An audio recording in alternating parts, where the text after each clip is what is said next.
One small step for man, one giant leap for mankind.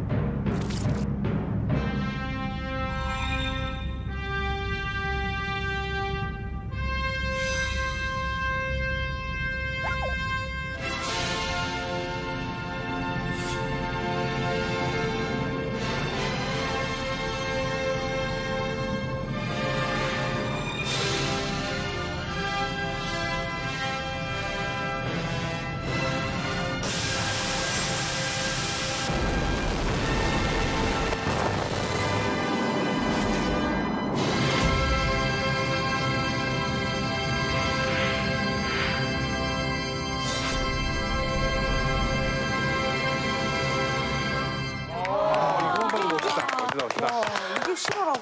야, 이렇게 멋있나 이것만 봤는데도. 야. 여러분들 방금 영상에서 보셨듯이 특히 미국에서 일론 머스크, 제프 베조스 이런 사람들이 IT에서 돈을 벌었는데 그것을 우주 산업에 쏟아붓고 있습니다. 특히 일론 머스크 같은 경우에는 기존의 우주 산업을 파괴하는 파괴자라고도 불리거든요. 그 가격을 기존 우주 산업에서 10분의 1로 낮추겠다 하는 목표로 이미 지각 변동이 일어나고 있습니다. 그래.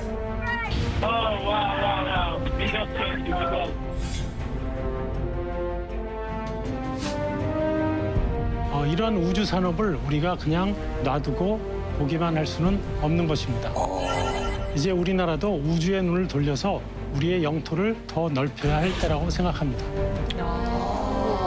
아니, 쌤, 근데 보통 이 우주 로켓 발사하면은 맨 처음에도 3, 2, 1 했지만은 미국이나 이렇게 큰 나라에서만 이렇게 하는 것 같은데 이번에는 드디어 이제 우리나라에서 이걸 한다는 거 아닙니까? 그것도 얼마 뒤에. 네. 그러면은 지금 한참 바쁘실 때인데 여기 나오기 괜찮으신 거예요? 네. 지금 우리가 사실 눈코 뜰 새 없이 바쁘고 여러 가지 발사를 준비하는 과정에 있지만 우리 국민들께서 이런 것들에서 굉장히 궁금해하시고 관심을 가지고 있기 때문에 네. 대전에서 한 걸음에 달려왔습니다. 지금 현장의 동료들은 네. 지금도 바쁘게 목요일에 있을 발사를 매우 열심히 준비를 하고 있습니다. 이야, 진짜 한 분 한 분 얼마나 떨리실까요? 얼마나 긴장될까, 지금. 그러니까. 자, 그래서 저희가 지금 누리호 발사를 준비하고 있는 바로 그 현장을 연결해서 직접 좀 말씀을 나눠볼까 합니다. 오. 지금 저희 쌤의 지금 동료분들이신데 와. 자, 지금 연결이 돼 있나요? 뭐야, 영상통화예요? 어떻게 자. 하는 거야? 현장 나와주시죠. 우주보이프 등장하시는 겁니까? 와, 뒤에 오셨다. 우주보이프 등장하시는 겁니까? 와. 뒤에 오셨다. 안녕하세요. 안녕하세요. 실시간이에요? 네, 지금 실시간입니다. 자, 먼저 지금 선생님 본인 소개부터 부탁드릴게요. 네네, 저는 항공우주연구원 발사체 본부의 발사대 팀에서 근무하는 문경록입니다. 네. 반갑습니다. 선생님 지금 서 계신 곳은 뭐예요? 번지 점프대 같이 생겼어요. 여기는 그 누리호가 발사될 나로우주센터의 제2 발사대 앞에 제가 서 있습니다. 와, 그게 발사대예요? 이거는 그 발사대 일부를 구성하는 엄빌리컬 타워라고 하는데요. 네. 발사체와 연결해서 발사체에 그 각종 필요한 가스라든가 추진제 그리고 전기를 공급하는 역할을 담당하게 됩니다. 멋지다. 와, 이게 높이가 어느 정도 됩니까? 네, 높이는 약 45m 정도 되고요. 누리호보다 조금 작습니다. 선생님 지금 많이 바쁘시죠? 혹시 집에는 네네. 가끔 들어가시나요? 예, 전 여기가 집이라고 생각합니다. 지금 거기 분위기는 어때요? 지금 많이 긴장되고 지금 이렇게 점점 날짜가 다가오고 있는데. 예, 좀 정중동이라고 할까요? 좀 여러 가지 시험을 반복적으로 수행을 했고요. 그 모든 시험이 정상적으로 완료가 돼 있기 때문에 다들 자신감에 차 있고 근 10년 동안을 그 발사를 위해서 달려왔기 때문에 지금 긴장도 되지만 기대를 하면서 또 설레기도 하고 그렇습니다. 네. 우리 다 같이 화이팅 한번 외치도록 하겠습니다. 네. 네. 선생님, 화이팅 하십시오. 하나, 둘, 셋. 화이팅! 화이팅! 아! 오늘 아주 정말 이렇게 이렇게 눈코 뜰 새 없이 바쁘신 와중에 저희와 함께해 주셔서 감사합니다. 응원 많이 하겠습니다. 아, 멋지다. 텔레비 나와서 한번 해야 되는데. 제가 영상으로만 봐서 모르겠는데 몇 분 정도가 상주하고 계시나요? 현장에 이제 상주하는 인력은 한 60명에서 70명 정도 되고요. 대전에서 이제 계속 시험이나 이런 걸로 왔다 갔다 하는 사람은 한 200명 정도 된다고 보시면 됩니다. 많은 인원이 들어가는구나. 이제 이렇게 많은 인원이 사실 한 가지의 목표를 가지고 일을 하시는 거잖아요. 네. 정말 우리 손으로 우리 로켓을 만들겠다. 이게 어떤 의미를 갖는 건가요? 네, 쉽게 말해서 우리 기술로 만든 로켓으로 우리 위성을 우리 땅에서 원하는 때 마음대로 발사할 수 있다는 것이죠. 이 위성은 사람의 눈에 해당하고요, 안경에 해당합니다. 와, 이제 그래서 이 인공위성은 매우 중요한 전략 자산입니다. 특히 우리나라 같은 경우는 지정학적으로 민감한 위치에 있잖아요. 그 주변의 나라들이 무엇을 하는지를 사실 항상 알고 있어야 하고, 그러려면 인공위성으로 우리가 돋보기 안경을 쓰고 현미경 안경을 쓰고 항상 주시할 필요가 있죠. 그런데 이 인공위성을 실용위성이라고 하는데요. 실용위성은 1톤에서 1.5톤 정도는 돼야 하는데, 이런 것을 발사할 수 있는 나라는 세계적으로 6개 나라밖에 없습니다. 그래서 우리나라가 이번에 누리호를 성공을 한다면 네. 1.5톤 정도의 위성을 발사할 수 있거든요. 때문에 우리나라는 세계 7대 강국 안에 들게 되는 것입니다. 6개 나라만 있었다고 하시는 건데 어디가 있을까요? 어디 그 나라가 어디? 네, 미국, 러시아, 프랑스, 일본, 중국, 그리고 인도입니다. 인도도 역시 우리나라 되게 작은 나라인데 우리 이 나라에서도 로켓가 7번째로 나온다고 하니까는 괜히 차오르네 이게. 차오르네요. 쌤, 근데 지금도 인공위성이 떠 있지 않나요? 지금까지는 어떻게 했나요? 네, 그동안 우리가 아리랑 위성이라든가 천리안 위성 이런 것들을 개발해 왔습니다. 그렇지만 지금까지는 우리가 발사할 수 있는 로켓이 없었기 때문에 해외 의뢰에서 이 인공위성을 궤도에 투입하는 것이었습니다. 우리가 다른 나라에 이 인공위성을 발사해 주세요 할 때는 그 번호표를 뽑고 기다려야 합니다. 왜냐하면 다른 나라도 다 요구를 하거든요. 네. 그래서 우리나라의 아리랑 5호 경우에는 2011년에 발사할 예정이었지만 한 2년간 그 상대 측의 문제로 해서 지연이 된 사례가 있습니다. 그러니까 이 인공위성을 마음대로 원할 때 쏘려면 이 로켓을 가지고 있어야 하고요. 위성을 언제든지 발사할 수 있는 준비가 되어야 하는 것이죠. 와. 다른 나라에 그렇게 의뢰하면은 저희 거 쏴주실 대신 돈 드릴게요. 뭐 이래야 되는 거잖아요. 네, 저희가 맞습니다. 그 능력이 안 되니까. 맞습니다. 그럼 한번 쏴줄 때 그러면 가격이 많이 들겠네요. 네, 발사체 실용위성 아까 말씀드린 1.5톤 정도 의뢰를 하게 되면 한 200에서 300억 정도 들어갑니다. 한 번 쏴주는데. 네, 한 번 쏴주는데. 그런데 우리나라는 1년에 한 1회 내지 2회를 발사를 하고 있거든요.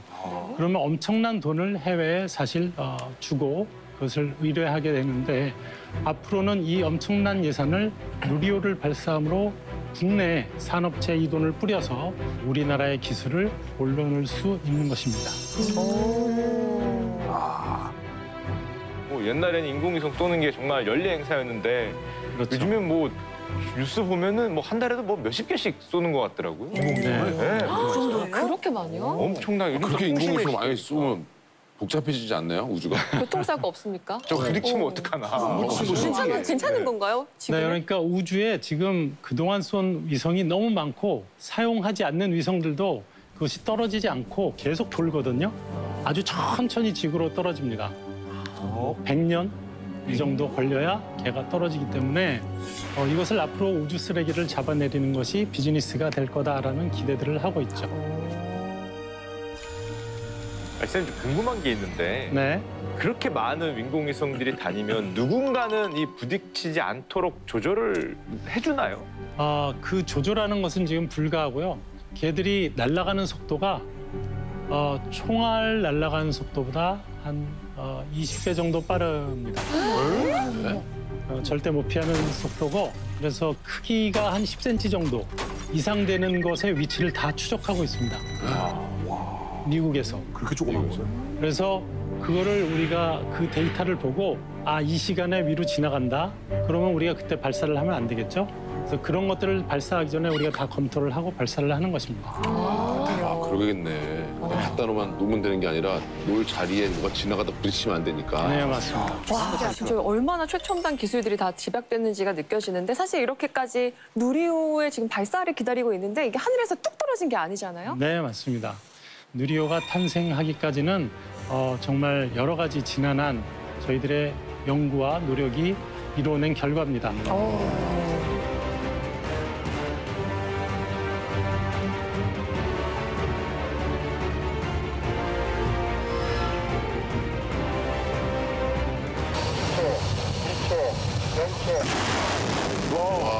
미사일이네, 미사일.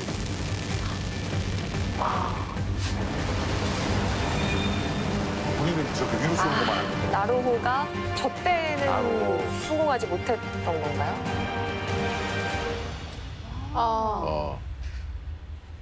아이고, 한쪽이 안 열렸구나. 2차 시도. 통신 누절. 아이고.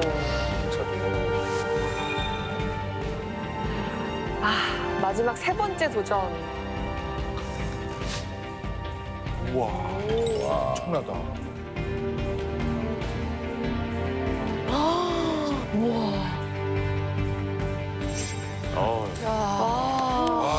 여기까지. 여기까지 왔구나. 좋겠다. 힘들게 왔다. 진짜 힘들게 왔다. 진짜. 과정이 정말 많았네. 네. 네, 과학 로켓 여러분들 혹시 기억하시는지 모르겠습니다. 처음 봤어요. 전 아예 미사일처럼 쏜 거를. 네, 그럼 이게 로켓이 저 때는 거의 미사일하고 똑같이 생겼네요. 그러네. 네, 로켓이라는 것이 미사일하고 똑같습니다. 그 위에 폭탄을 넣느냐 안 넣느냐 그것만 다르기 때문에 그래서 이것은 군사용으로 전용할 수가 있기 때문에 네. 해외에서 그것을 기술을 주지를 않고 있죠. 그렇지. 맞아. 그래서 우리가 그냥 일단 로켓이 어떻게 만드는 거지 해서 개발을 해보고 발사를 해본 겁니다. 이 로켓은 1단의 로켓이고 이때는 단을 분리해서 더 높이 가고 이런 개념이 없고요.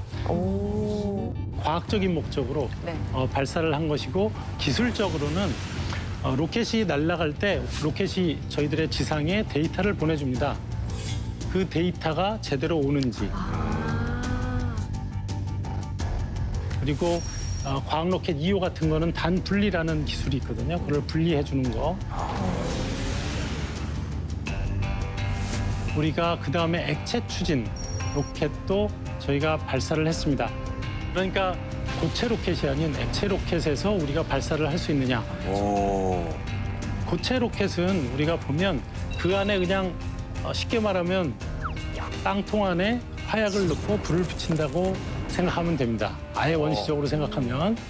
그런데 액체 로켓에는 그것을 추력을 조절할 수 있는 능력이 있기 때문에 거기에 수많은 밸브와 복잡한 시스템들이 들어가서 사실 개발하기에는 액체 로켓이 매우 어려운 것이죠.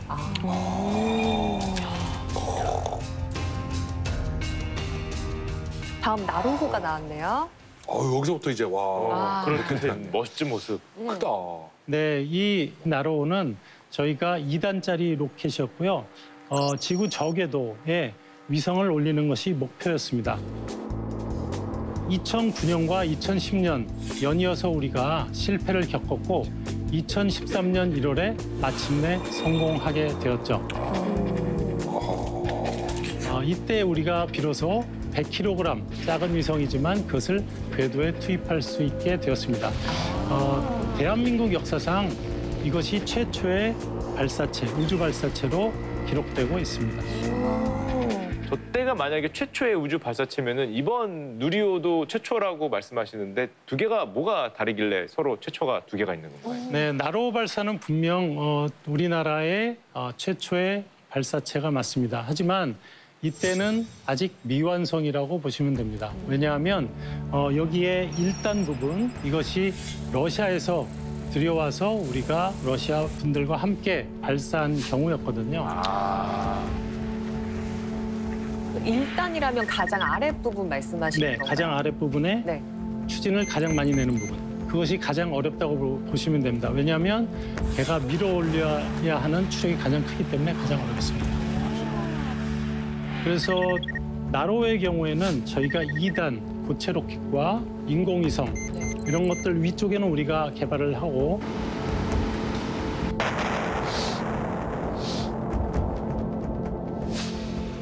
일단은 러시아 분들이 개발을 해서 우리나라에 와서 이걸 조립을 해가지고 그러면 우리가 발사를 하는 거죠.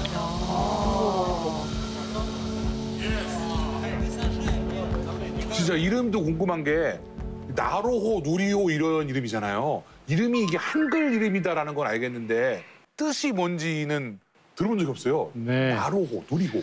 이 나로호와 누리호는 국민 공모에 의해서 국민 여러분들께서 결정해 주신 이름이고요. 나로호는 우리 나로우주센터, 나로도거든요, 여기가. 그래서 섬 이름을 따서 나로호라고 적고요. 나로라는 섬이 있어요? 네. 지금 저기 발사 센터가 발사센터 있는 곳. 섬이군요. 네, 섬 이름이고요. 섬 이름 나로요? 누리호는 순수, 한국말인데 우주 내지는 하늘을 뜻하는 말이라고 합니다.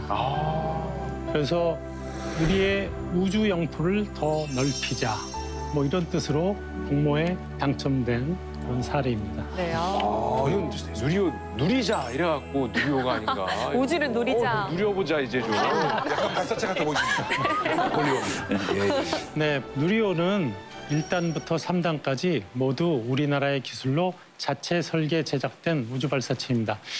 우리는 나로를 기획할 때 이미 먼 훗날 우리 자체적으로 누리호를 개발을 해야지라는 마음을 갖고 있었는데 그 당시에 우리의 기술이라는 것은 매우 낮았죠.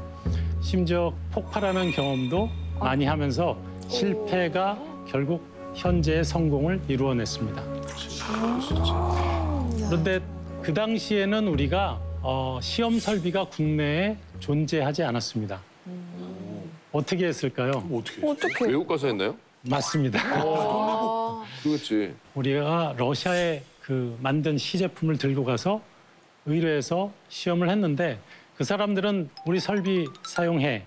그래서 사용을 하지만 기술은 가르쳐주지 않고. 네. 그러니까 우리 집이 없어가지고 남의 집 살이한 거나 마찬가지잖아요. 네, 그렇습니다. 정말 소름도 많으셨을 것 같아요. 네. 해외에서 러시아에서 시험을 할 때 거기 가서 우리 시제품을 들고 가서 시험을 하고 돈도 주고 하는데도 불구하고 들어갈 때 기관총을 든 군인들이 여권을 우리한테 가져가고 그리고 검문도 하고 그렇게 해서 들어갑니다. 스바시바 이러면서요? 그쪽 사람들 그런 얘기한 거죠? 핸드폰 뺏고 막 그런 거지. 네, 맞습니다. 핸드폰 같은 거는 촬영기기는 절대 들어갈 수가 없습니다. 거기 가서 우리는 사무실 안에서 모니터로 이렇게 시험 과정을 관찰합니다. 근데 거기에 이제 같이 계시는 아주머니가 계세요. 아주 푸근한 아주머니가 계신데 차도 끓여주고 하는데 우리가 화장실을 가더라도 그 아주머니에게 저희 화장실 다녀옵니다 하고 갔다 와야 됩니다. 아유, 화장실까지. 네. 뭐 그리고 화장실 가다가 몰래 빠져가지고 007 모양 먹게 빠져가지고 몰래 찍고 그럴까 봐. 화장실 투혼 이거 정말. 화장실. 그런데 그 아주머니는 그냥 여자 직원이 아니라 네. 보안 소속입니다. KGB 아주머니. 페이지도 오랜만에 듣는다. 정말 옛날 건데. 차 주시면서 아래 이렇게 총 이렇게 있고. 여기 지금 다 스캔하고 있고. 아, 아니요, 진짜. 굉장히 푸근하고 하신데 네. 그런 것을 이제 선을 못 넘게 하죠. 아니 지금은 사실 웃으면서 말씀을 하시지만 어느 하나 지금 만만한 것이 없었네요. 네, 그 당시에 엔진의 핵심 부품을 제가 개발을 책임지고 했거든요. 딱 폭발을 했어요. 그 러시아 사람들이 이제 왜 폭발했는지 그 사람들은 절대 얘기를 안 하죠. 근데 저한테 딱 다가와서 하는 것이 제가 무슨 상주가 된 기분? 그분들도 미사일께서 폭발하셨습니다. 가시는 길 잘 가슴 이렇게. 건강하게 모셔드리는. 아무한테도 아까 말씀드린 대로 물어볼 수가 없고. 근데 그날 밤에 이제 기숙사에서 거주하고 있었는데 거기에 러시아의 유명한 까를요프, 러시아의 발사체를 개발한 최고의 권위자거든요. 그 사람이 오래전에 죽었는데 거기에 이제 동판이 딱 앞에 있더라고요. 위에는 이제 별이 반짝거리고 있고 근데 그 동판을 보면서 그 사람이 그렇게 위대해 보이더라고요.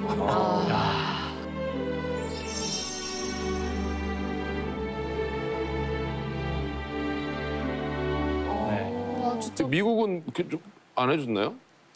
미국과 우리가 생각하는 일본과 이런 나라들은 오히려 그 해외에 로켓 기술이 조금이라도 가는 거에 대해서 싫어하기 때문에 왜냐하면 MTCR이라고 해서 국제적으로 서로 미사일 기술은 다른 나라로 이전하지 못한다라는 그런 규정이 있기 때문에 우리가 그것을 쉽게 사오거나 아니면 기술을 받아오거나 이런 것은 금지돼 있습니다. 특히 엔진 같은 경우에는 MTCR에서 클래스 1, 2, 3 중에 절대 줄 수 없는 원 기술에 속하고 있고요.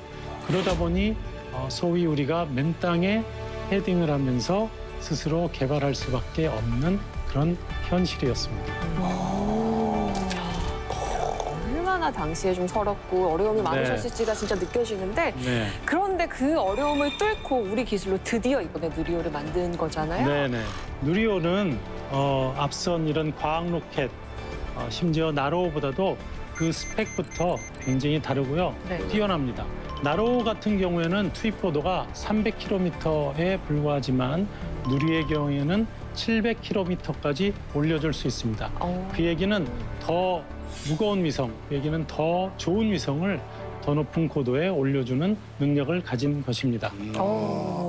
그리고 이 로켓을 개발하는데 큰 산이 3개를 우리가 넘어서 현재의 기술을 취득하게 된 건데요. 영상을 한번 보고 넘어가도록 하겠습니다. 네.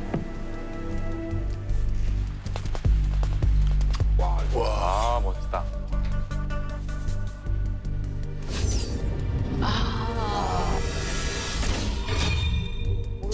엔진이 저렇게 생겼어요. 쌤이 저걸 개발하시는 거잖아요. 저 엔진. 네. 와, 멋있다. 4개를 묶어서.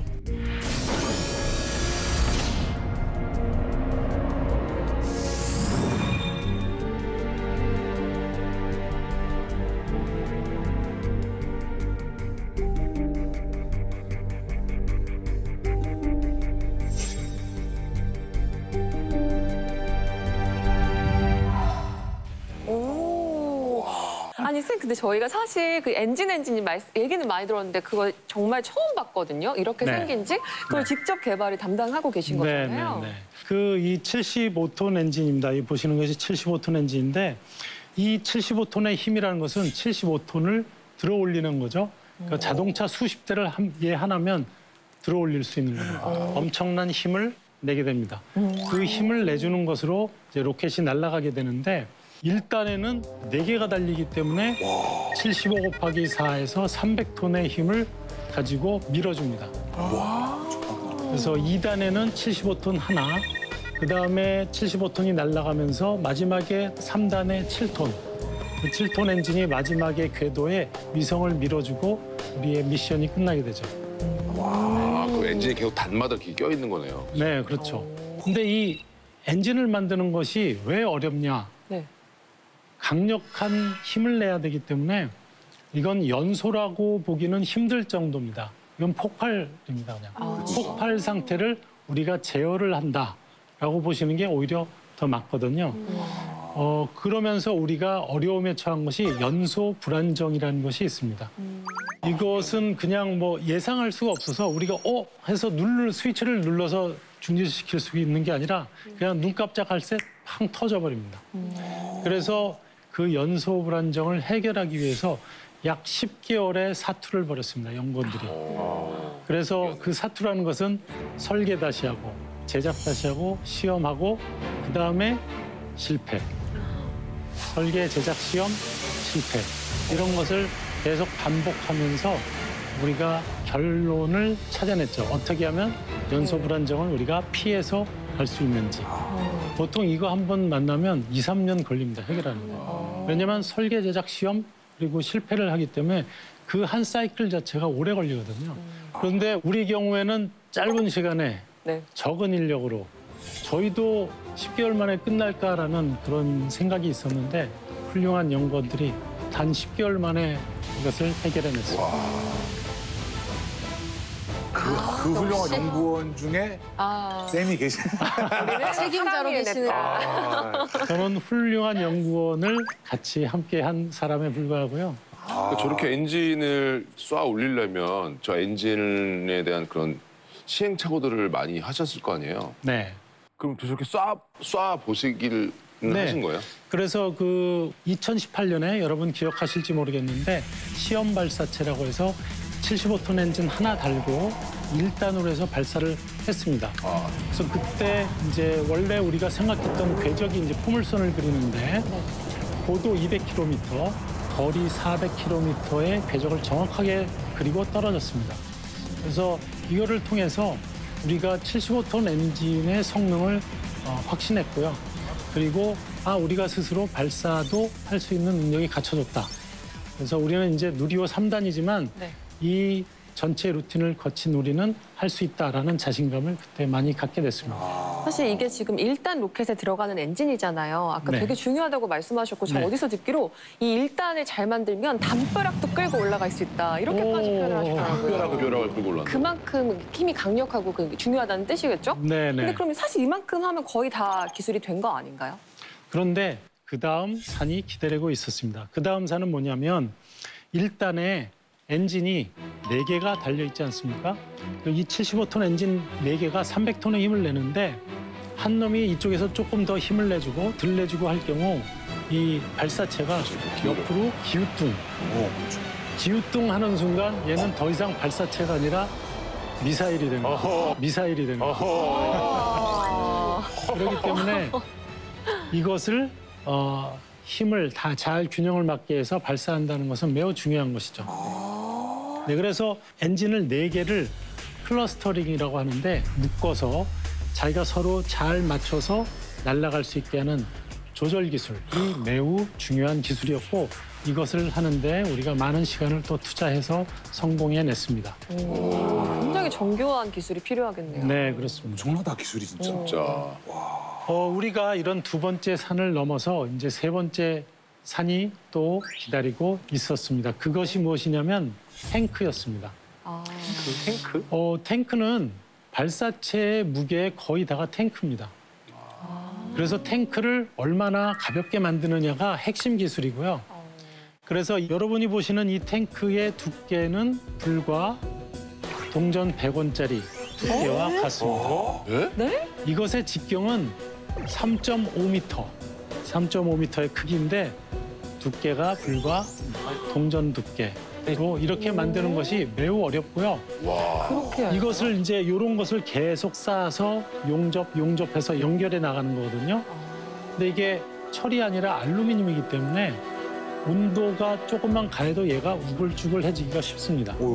그래서 이거를 정확하게 맞춰서 용접하는 기술, 그것이 매우 어려웠습니다. 쌤, 저 탱크 안에 두께를 보면은 100원 얼핏 봐도 얇아서 저 위에 민상 씨만 올라가도 그냥 찌그러질 것 같은데. 이렇게 꽉 안으면 한 번 이렇게 우죽하고 들어가는 거 아니야? 어떻게 유민상 씨를 어떤 시험 연구원으로 조금 네, 초빙하시죠? 우리가 이 탱크 같은 거 할 때 얼마나 눌러주면 찌그러지는지, 얼마나 눌러주면 아예 찢어지는지 이런 시험을 실제 합니다. 언제든지 오시면 저희 시험에 참여하셔서 위에서 낙하 한 번 해서 딱, 낙하 한 번 해서 딱 앉아주시면 낙하요? 저를 낙하를 시킨다고? 그냥 뭐 올라가 보세요, 민상 씨가 이것도 아니고 너를 낙하를. 이게 충격 시험에는 이게 필요합니다. 저를 유민상 씨가 없으면 어쩌고요? 국가가 부른다 한번 가보겠습니다. 쌤, 근데 저 안을 보니까 약간 올록볼록하군요. 엠보싱처럼. 네. 저렇게 된 이유가 있나요? 네, 이게 노하우인데요. 저런 형상으로 안에다가 만들어주면 더 얇은 상태에서 더 큰 그 충격에도 그러겠네. 아니면 하중에도 견뎌낼 수가 있습니다. 야, 저것도 다과학이네. 그러네. 신기하다. 야, 또 저런 생각을 하지. 이렇게 불안불안하게까지 이렇게 얇기를 줄이고 무게를 줄여가면서 해야 이게 날아간다는 말씀이죠. 그렇죠. 원하는 인공위성의 무게를 날릴 수가 있는 거죠. 그래서 이 안에 있는 것이 탱크입니다. 그래서 그 연료 탱크가 밑에 있고요. 산화제 탱크가 위에 있는데 이 연료 탱크와 산화제 탱크가 엔진에 공급해주는 연료의 양이 75톤 하나에 초당 드럼통 하나입니다. 그러니까 1단 같은 경우에는 1초 똑딱하면 드럼통 4개의 추진제가 확 타올라가면서 300톤의 추력을 내는 거죠. 스케일이. 뭐 비싼 승용차 타면은 뭐 동전을 뭐 1,000원짜리를 길에다 뿌리고 다니는 거다 이러는데 요즘 그냥 엄청 그냥 막 쑥소리. 보면서 가는 거예요. 초단 그냥. 그래서 아까 말씀드린 대로 얘는 그냥 연소하는 게 아니고 그냥 계속 폭발하는 겁니다. 폭발하는 거지. 근데 튼튼하면서 지금 말씀 들어보면 가벼운 탱크를 만드는 거 2가지 같이 가져가는 게 너무 어려웠을 맞습니다. 것 같아요. 설계자의 가장 어려운 점은 고민은 그겁니다. 서로 이율 배반적인 요구 조건을 우리한테 던져준 거예요. 튼튼해야 돼. 그런데 가벼워야 돼. 해내. 뭐 이런 거죠. 그러니까 서로 이율 배반적인 요구 조건을 가지고 누가 잘 만드냐. 저런 걸 계속해 몇 번씩 또 시도를 하다가 뭐 실패도 할 수도 있고 그런데 그러다 보면 계속 이제 비용은 계속 들 거 아니에요, 그죠? 네. 그래서 이제 개발 비용을 우리가 잡을 때는 실제 발사하는 비용보다 훨씬 크죠. 그래서 누리호 사업은 1조 9천억이 넘습니다. 와, 조 단위가 들어가는구나. 그냥. 10년 동안. 10년 동안. 10년 동안. 그 돈은 그럼 세금인가요? 네, 저희가 주신 세금으로 열심히 아껴서 잘 하도록 성공 꼭 하셔야겠네요. 하겠습니다. 아니 오늘 좋은 얘기하고 나오셨는데 아니 맞잖아. 아니 뭐 내 세금만 아니라 아니 알고 계시죠? 알고 계시죠? 아니 쌤 근데 저희가 사실 화성 탐사 얘기도 많이 해봤고요. 일론 머스크 얘기는 매번 등장하는 얘기였는데 항상 되게 부러웠었잖아요. 근데 오늘만큼은 너무나 뿌듯함이 지금 가득 찼거든요. 그런데 사실 개발하시는 분들 입장에서는 정말 지금 어려운 일들이 정말 많았을 것 같아요. 네, 우리가 개발할 때 가장 힘든 거는 항상 내가 어디까지 왔나? 폭발했잖아요. 이거 답이 100이라면 나는 도대체 10까지 온 건가? 50까지 온 건가? 아니면 혹시 내가 95 정도 왔는데 얘가 터진 거 아니야? 그걸 아무도 가르쳐주는 사람이 없다는 거. 특히 로켓에서는 우리가 스스로 해야 한다는 그런 스트레스, 그런 것이 가장 컸다고 말씀드리고 싶고, 또한 우리 인력, 연구 인력이 사실은 해외에 비하면 매우 부족한 인력으로 한 것입니다. 우리 항우연에 있는 발사체를 만드는 인력은 한 250명 정도 되고요. 산업체까지 포함해도 800명 정도 되거든요. 근데 해외에는 어떠냐? 일본의 경우에는 한 3,000명 정도가 한참 개발할 때 했고요. 발사체 하나에? 하나에. 미국 같은 경우나 러시아 같은 경우에는 2만 명. 발사체 하나에. 진짜 일당백이 필요한 상황이셨네요. 네, 정말 일당백이 필요한 건데 제가 연구원들이 굉장히 뛰어나다라고 한 것이 제가 그냥 드리는 것이 아니라 우리나라 연구원들의 능력이 굉장히 출중하다고 생각합니다.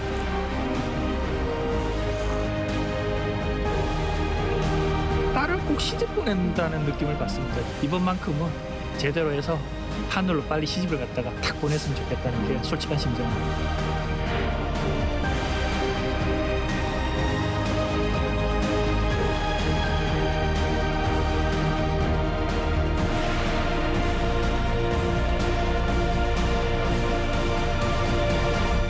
아니 그런데 이제 며칠 뒤면 이제 드디어 수년간 고생하신 그 결실을 이제 보는 순간인데 많이 긴장되시죠? 네. 사실 저는 나로 때도 이제 같이 개발에 참여해서 개발을 했는데요. 그때가 더 긴장되고 어려웠던 것 같아요. 스트레스가 많았던 이유가 그때는 2번의 실패가 있었잖아요. 나로우의 발사 실패 원인을 규명하기 위한 137초 만에 추락한 2차례나 발사에 실패했던 나로우가 엄청난 스트레스를 연구원들이 받고 있었고요. 네. 특히 나로우 개발 책임자는 공황장애 약까지 드시면서 그를 개발을 했습니다. 왜냐하면 그 당시에 외부의 그런 곱지 않은 시선들 그런 것들로 해서 저희가 많은 스트레스를 받았고요. 지금 같은 경우에는 저희가 누리호를 개발을 하면서 좀 더 차분한 마음으로 저희가 할 수 있다는 자신감으로 잘 진행되고 있습니다. 네. 난 진짜 그 말을 하고 싶었어요. 실패를 용인할 수 있는 나라만. 맞아, 그 말이 맞아. 너무... 이제 그렇게 돼야죠. 네. 실패를 용인하는 사회, 길게 보는 사회. 네, 대한민국 그렇게 가야 됩니다. 실패를 용인해야지. 네. 근데 이렇게 10년 동안 계속 뭐 이렇게 힘들게 고생해 오셨는데 만약에 성공을 하면 뭐 이렇게 나라에서 주는 인센티브라든가 뭐 그런 게 있나요? 있었으면 좋겠어요. 있어도 될 것 같은데요. 소위 말해 짭짤한 그거 말씀하시는 거죠? 맞아요. 있어야지 좀. 현금으로는 별도로 전혀 없고요. 네, 저희들에게 주는 그런 뭐 훈장이라든가 그런 뭐 공로장 이런 것들은 저희들에게 해서 저도 훈장을 하나 받은 사례가 있습니다. 나올 때 맞아요. 네, 날아올 때 받았습니다. 미국에서는 성공하면 인센티브 주나요? 착하시네 형님. 그 옛날에는 그런 것이 냉전 시대에는 그런 것이 있었던 걸로 압니다. 그 말씀 들으니까 막 어디서 지금 각 나라에서 스카우트제이 들어오고 이러는 거 아니시죠? 아. 비화제. 하지 마세요. 그래서 해외에서 저희 세금 드릴게요. 빨리 훈장 하나 드려야겠어요, 못 가게. 네. 자, 지금 저희가 너무 궁금한 게 많은데 일단 발사 당일 좀 그날을 상상하면서 저희가 좀 이야기를 해봤으면 좋겠거든요. 네. 21일 날 이제 곧 발사가 될 텐데요. 누리호 발사가 어떻게 이루어지는지 살짝 미리 보고 가시겠습니다. 오, 시뮬레이션. 우와. 우와. 이날 뉴스에서 안 했는데. 진짜 크네요. 대박이다.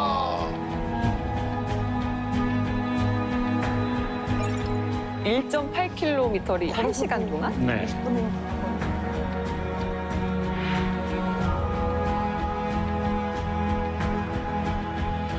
저 장면 진짜. 세워서. 저 때 마음이 어떠세요? 딱 기립할 때? 우리 애가 이제 드디어 나간다. 뭐 뿌듯함 그러면서 두둥둥 뭐 비슷한 그런.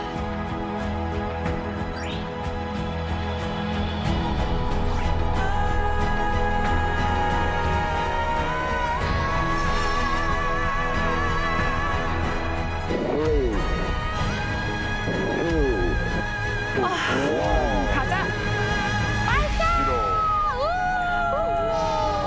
진짜 궁금하다. 네, 방금 보신 것이 WDR 지난 8월에 진행한 웻드레스 리허설이라고 합니다. 웨드레스 리허설은 들어봤는데 웨드레스 리허설? 네. 젖은 옷을 입나요? 네. 누리호가 모든 장비를 자기가 딱 갖춰 입고 있는데 추진제가 없습니다. 근데 추진제가 액체 상태인데 발사대에 놓고 그걸 갖다가 넣었다 뺐다 하면서 얘가 추진제를 잘 담고 있는지 그런 것을 확인하기 위해서 보기 때문에 웻드레스 리허설이라고 합니다. 그래서 젖은 옷 입고 발사대에 서서 자기가 여러 가지 시연을 하는 거죠. 이것이 왜 필요하냐 하냐면은 액체 산소, 산화제가 굉장히 저온입니다. 마이너스 183도. 상상이 가시나요? 183도면 많이 춥겠네요. 많이 춥죠. 그럼 고체 아니에요? 액체. 근데도 액체예요? 액체인데 183도. 그래서 여러분들 뭐 가끔 질소, 액체 질소에다가 뭐 공 같은 거 담아다 빼서 던지면 깨지잖아요. 장미 넣다가 하고. 자물쇠에다 막 쏘면은 영화 같은 데서 보면 한번 깨지고 막 자물쇠 깨뜨리고. 그래서 그러한 온도에 견딜 수 있느냐라는 것을 보는 게 가장 큰 목적이고 여러 가지 우리가 웻드레스 리허설을 통해서 발사 전에 버튼을 누르기 전까지 모든 신호를 주고받고 하면서 우리가 전 과정이 오케이 되는지를 확인하고 내려오는 것입니다. 그래서 이 웻드레스 리허설에서 우리가 모든 데이터가 잘 나왔기 때문에 이제 발사가 준비되는 것입니다. 쏘기 직전까지 다 하는 거구나. 근데 아까 영상 보니까 그 트럭 몇 대로 저 긴 그 로켓을 발사대까지 같이 이동을 하잖아요. 네. 그렇게 뭐 천천히 움직이는 이유가 있나요? 네. 이건 걸어가는 게 아니라 거의 뭐 기어가는 수준이다 이럴 수 있을 것 같아요. 임금님 행차라고 보시면 됩니다. 아이고. 옆에 수행원들 따라가죠. 네. 그런데 이것을 이렇게 하는 이유는 누리호가 혹시 빨리 가면 덜컹하거나 혹시 어떤 충격을 받으면 안에 있는 전자장비나 이런 것들이 파손이 될 수도 있고 충격을 받을 수도 있잖아요. 실전을 뛰기 전까지는 몸 상태를 최상으로 만들어주고 발사대에 서서 발사할 수 있도록 우리가 천천히 옮겨줍니다. 마치 아기를 안아서 옮기듯이. 아유, 갓난아기처럼. 운전하시는 분은 좀 터지겠네요. 아, 그리고 또 궁금한 게 항상 우리가 로켓 쏘는 거 보면 푸쉬 할 때 밑에 푸쉬 이렇게 쏘잖아요. 근데 네네. 폭발하려고 하셨는데 밑에 푸쉬 하고 엄청 연기 많이 나는데 네. 이건 연기는 다 무슨 연기예요?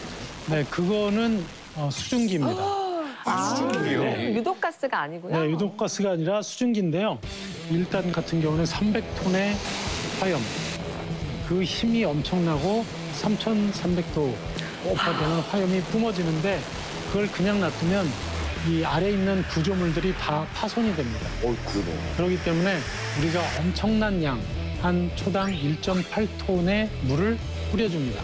와. 그래서 그것이 이 화염과 만나면 엄청난 수증기로 변하고 그것이 큰 연기같이 마치 보이는 것이죠. 그래서 이 달궈질 때 물을 1초에 1.8톤 물을 뿌려서 다시 냉각을 시켜야 되니까. 냉각을 시켜서 발사대를 보호하기 위한 것. 와. 그래서 이렇게 연기가 야, 하얀 이게 단위가 다 엄청나구나. 이게 우리가 생각할 수 있는 단위들이 아니구나. 그러게요. 그러면 이제 발사 과정을 우리가 한번 보면 누리호가 발사될 때 300톤의 힘을 1단에서 내면 얘가 발사대가 누리호를 놔줍니다. 그러면 얘가 누리호가 날아가기 시작하거든요. 그러면 1단에 있는 300톤이 127초 동안 비행을 하게 되죠. 그러면 연료랑 산화제, 추진제를 다 소비하고서 단을 딱 분리해서 무거운 애를 떨어뜨려줍니다. 그래서 이제 2단이 날아가는데 2단은 한 230초 이상 날아가서 또 2단이 또 3단을 계속 밀어주고 또 단 분리가 되고 3단이 마지막으로 540초 동안 더 비행을 하면서 인공위성을 마지막으로 궤도에 밀어주게 되죠. 이번에 그럼 인공위성도 같이 올리는 건가요? 네, 이번에 발사할 때 인공위성을 같이 발사하지 않고요. 인공위성 무게를 모사한 위성모사체라고 하는데 1.5톤의 위성모사체를 실어서 발사합니다. 그 이유는 위성 1.5톤짜리를 만들면 한 2천억 이상이 들어갑니다. 2,000원이요? 역시 단위가. 그런데 우리가 처음 발사할 때 그 비싼 위성을 처음에 달고 날아간다는 건 좀 무모하게 보일 수 있잖아요. 그렇기 때문에 이번에는 인공위성을 달지 않고 발사를 하게 되고요. 내년 5월에 2차 발사를 하게 되어 있는데요. 그때는 인공위성 200km 이하짜리를 달고 우리가 날아갈 예정입니다. 근데 영화 같은 데 보면 로켓 맞아. 발사할 때 이렇게 뭐 10, 9, 8 발사하면 막 일어나서 막 서로 휴스턴, 껴안고 막 휴스턴. 방송하면 막 네. 하잖아요. Touchdown confirmed.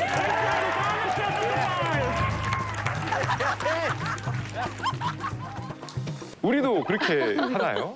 네, 우리의 경우에는 발사하고 걔가 완전히 떨어져서 성공했다고 할 때까지는 우리가 그렇게는 못하죠.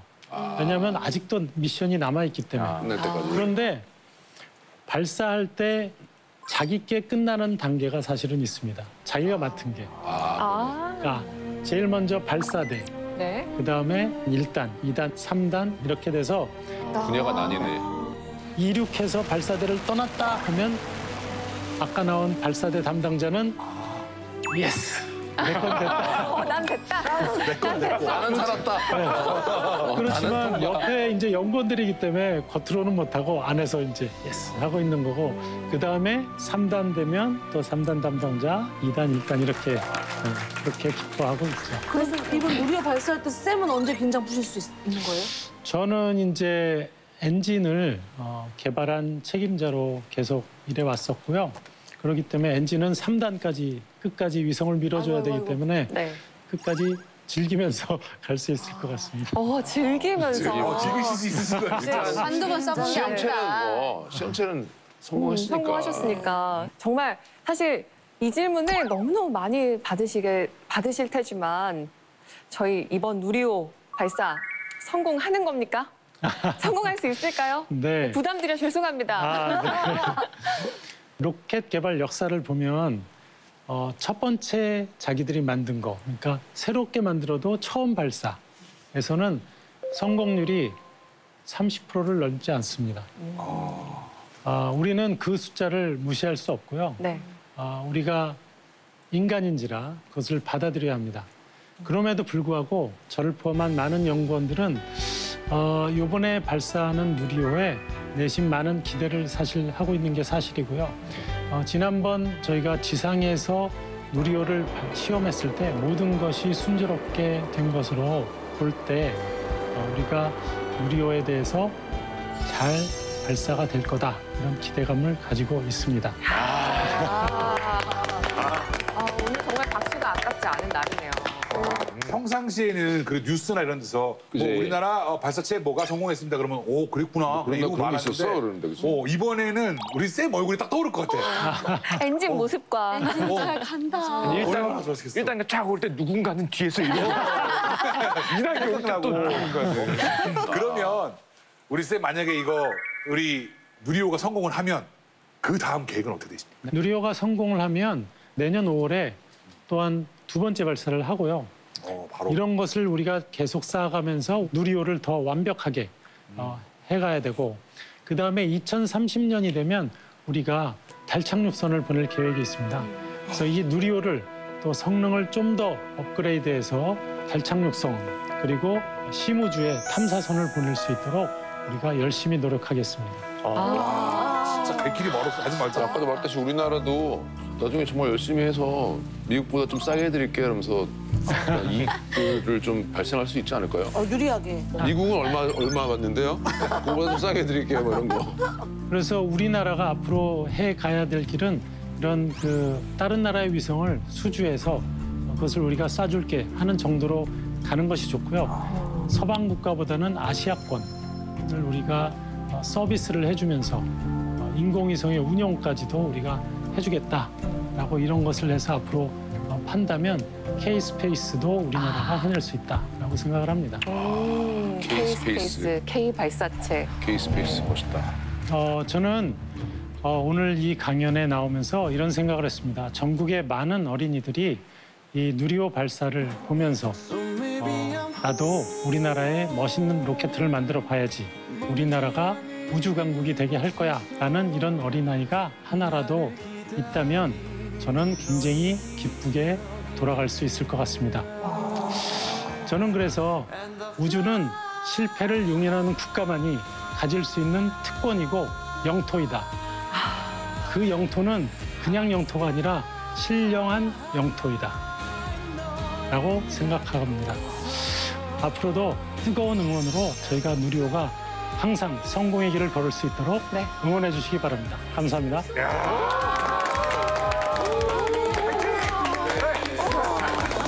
사실 성공하는 것도 물론 좋겠지만 지금까지 이 노력을 하여오셨던 과정 하나하나를 알게 됐다는 사실도 오늘 정말 뜻깊은 시간이 아니었나 싶습니다. 자, 오늘의 쌤 김진환 박사님 여기서 보내드리겠습니다. 고맙습니다. 감사합니다.